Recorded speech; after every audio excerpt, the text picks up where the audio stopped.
Hi everyone and welcome back. In an earlier lesson on nouns, we learned about proper, common, concrete and abstract nouns. And in this lesson, we're going to learn about two other common categories of nouns, countable and uncountable nouns. Now, the general meaning of what a countable and uncountable nouns are is really simple. Countable nouns are nouns that we can count. So we can say 1 pen, 2 pens, 3 pens, and so on. And because we can count them, these nouns have a singular form and a plural form. And plural simply means many. Many countable nouns become plural by adding s at the end of the word. However, there are different ways of changing nouns into plural forms.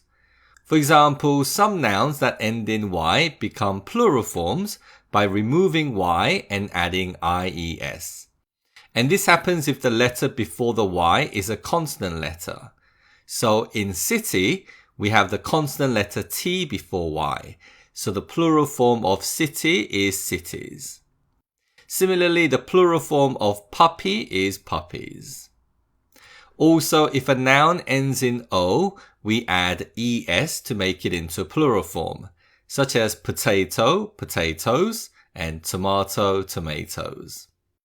However, do note that there are many exceptions to this rule, as many nouns that end in o become plural by adding just s, such as photo, photos. To give you one more example of making countable nouns into plural forms, we can make some nouns that end in f or fe into plural forms by removing the f or fe and adding ves. So leaf becomes leaves and knife becomes knives. But there are again also exceptions, such as roof, roofs, and belief and beliefs. We have a resource sheet with a comprehensive list of how nouns change into plural forms. So do refer to that resource sheet, which is available in the resource section. Uncountable nouns, on the other hand, are nouns that cannot be counted. A good example of this is water. Because water is an uncountable noun, we cannot say 1 water, 2 water, and 3 water, and so on. This means that uncountable nouns are mostly singular and they don't change into plural forms. And they also go with singular verbs. So we say water is, but not water are. There are also certain uncountable nouns which are always used in their plural forms, but we will learn more about them later in the course. To count uncountable nouns, we have to use participative nouns, and these are words that express quantity. So to count water, we can use participative nouns like a bottle of water or a cup of water. And to count paper, we can use participative nouns like a sheet of paper or a piece of paper. Not every uncountable noun has a participative noun they can be used with. But again, we have a resource sheet that contains a comprehensive list of participative expressions you can use with uncountable nouns. Okay, so that's the overview of countable and uncountable nouns. And whether a noun is countable or uncountable also affects other things. First, subject-verb agreement. Countable nouns have singular and plural forms. So singular nouns must be used with singular verbs, and plural nouns must be used with plural verbs. So we can say she likes coffee and they like coffee. She is singular, so it's used with a singular form, likes, whereas they is plural, so it's used with a plural form, like. For uncountable nouns, they are always used with a singular verb, as they do not have plural forms. Second, use of articles, and this mainly relates to indefinite articles are, un. For singular countable nouns, we use either are or un with these nouns, and later we will learn more about using these articles. For uncountable nouns, we never use the articles are or un. Third, demonstrative adjectives, and these are words like this, that, these, and those. Each of these words are used specifically with singular and plural nouns, so we must use them with the correct countable nouns.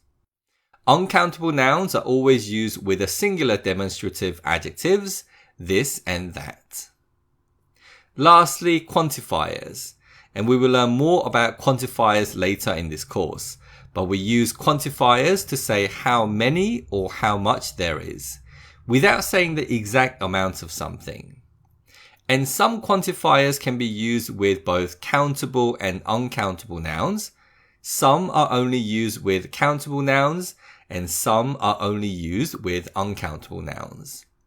So knowing whether a noun is a count or uncountable noun is very important. In general, there are many more countable nouns than uncountable nouns. So in the resources section, there is a resource sheet which contains a fairly comprehensive list of uncountable nouns. So do refer to that sheet to learn about different kinds of uncountable nouns in English. Okay, so in this lesson, we learned about countable and uncountable nouns. Let's now do a quiz to check your understanding.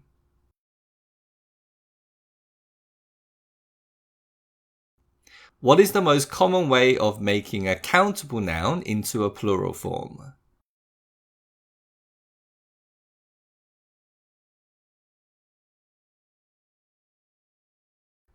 Uncountable nouns cannot be changed into plural forms.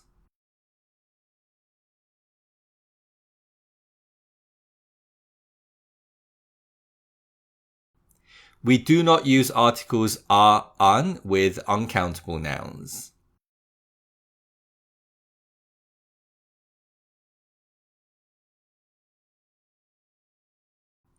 Some quantifiers can be used with both countable and uncountable nouns.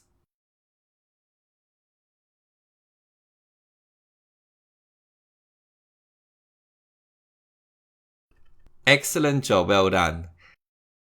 In this lesson, we learned about two important noun types, countable and uncountable nouns.